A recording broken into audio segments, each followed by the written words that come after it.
बहुत स्वागत है। शिक्षकों की सुप्रीम कोर्ट में पात्रता परीक्षा पर हुई सुनवाई के बाद सरकारी स्कूल के शिक्षकों की सारी निगाहें पात्रता परीक्षा पर टिकी हुई हैं कि पात्रता परीक्षा उनको देनी पड़ेगी कि उससे उनको छूट मिल जाएगी। तो छूट के लिए इस वीडियो को पूरा देखिएगा। आरटीई एक्ट में जो संशोधन साल 2017 में किया गया था, उसका जो वीक पॉइंट है वह अब शिक्षकों ने पकड़ लिया है। उसके तहत उनको छूट मिल सकती है। कंप्लीट जानकारी आपको यहाँ पर दिखाएंगे। अगर आप एक सरकारी स्कूल के शिक्षक हैं और मध्य प्रदेश सहित देश के अलग अलग राज्यों के शिक्षक टीईटी टीचर पात्रता परीक्षा को लेकर परेशान हैं कि उनकी नौकरी चली जाएगी, तो उनको इस वीडियो को पूरा देखना चाहिए। टीचर से पात्रता परीक्षा पर नया पेंच आ चुका है। अब इनको छूट मिल जाएगी। मध्य प्रदेश की सरकार की तरफ से, सुप्रीम कोर्ट की तरफ से और केंद्र सरकार, ये सभी इस पॉइंट पर ध्यान देंगे। मोहन यादव, सुप्रीम कोर्ट और नरेंद्र मोदी जी। तो यहाँ पर आप देख पाएंगे बड़ी खबर, आरटीई कानून पर फिर बढ़ा विवाद। संशोधन में टीईटी का जिक्र नहीं किया गया है। शिक्षक संगठन ने केंद्र से मांगी स्पष्टता, यानी कि आरटीई कानून में जब संशोधन हुआ था उसमें टीईटी का जिक्र ही नहीं किया गया था। इनको छूट मिली थी 4 साल का, लेकिन उस 4 साल में टीईटी का जिक्र नहीं किया गया था, ऐसा शिक्षक संगठनों ने कहा है। आरटीई संशोधन विधेयक साल 2017 को लेकर शिक्षक संगठन ने एक बड़ा दावा करते हुए कहा है कि विधेयक में केवल प्रशिक्षण और न्यूनतम अर्हता पूरी करने के लिए समय वृद्धि का प्रावधान बनाया गया था। शिक्षक पात्रता परीक्षा का स्पष्ट उल्लेख नहीं है। संगठन ने केंद्र सरकार से इस मुद्दे पर स्थिति साफ करने और सेवारत शिक्षकों के हित सुरक्षित करने की मांग यहाँ पर की है। इसको लेकर आरटीई संशोधन विधेयक साल 2017 को लेकर एक बार फिर शिक्षक संगठनों ने एक बड़ा मुद्दा खड़ा कर दिया है।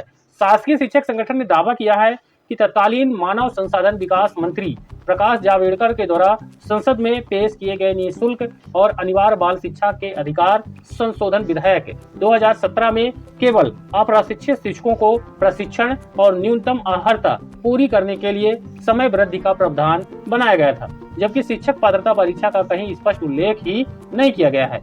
न्यूनतम शैक्षणिक अर्हताएं प्राप्त करने का अवसर यहाँ पर दिया गया था।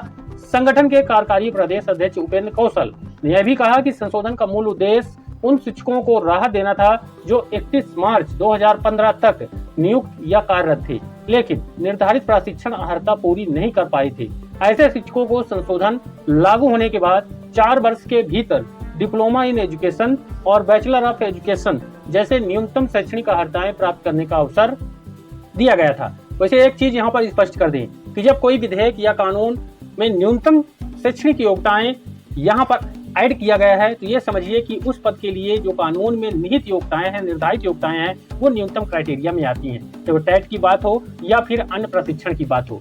शिक्षक पात्रता परीक्षा को लेकर कोई स्पष्ट शब्दावली नहीं है, ऐसा आरोप लगाया गया है। उन्होंने यह भी कहा कि विधेयक के उद्देश्य और कारण तथा वित्तीय ज्ञापन में बार बार अप्रशिक्षित शिक्षकों के प्रशिक्षण का उल्लेख किया गया है, लेकिन शिक्षक पात्रता परीक्षा को लेकर कोई स्पष्ट शब्दावली नहीं दी गई है।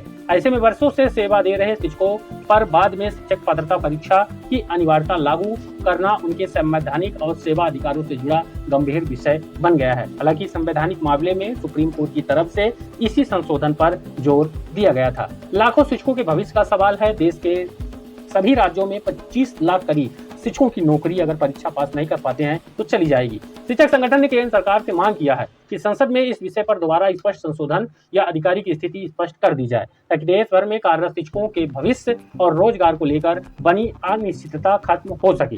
संगठन का कहना है कि लंबे समय से सेवा दे रहे हैं शिक्षकों को नई शर्तों के आधार पर असुरक्षा में डालना उचित नहीं है। सरकार को शिक्षकों के हित और शिक्षा व्यवस्था दोनों के बीच संतुलित निर्णय लेना चाहिए। ये मामला बड़ा गंभीर होता जा रहा है, क्योंकि 25 लाख शिक्षकों की नौकरी का सवाल है, लेकिन जो नियम बने हैं, कानून बने हैं, उसमें बच्चों यानी लाखों करोड़ों बच्चों के भविष्य को देखते हुए यहाँ पर देखा जाएगा कि लाखों में जो शिक्षकों की संख्या है उसको देखा जाएगा, या फिर करोड़ों में जो बच्चों की संख्या है उनके भविष्य का सवाल है उसको देखा जाएगा। इस बारे में अपनी राय बताइए, वीडियो को लाइक और शेयर करिए, और हमारे चैनल पर नए हैं तो अगले अपडेट को पाने के लिए सब्सक्राइब जरूर करिए। धन्यवाद।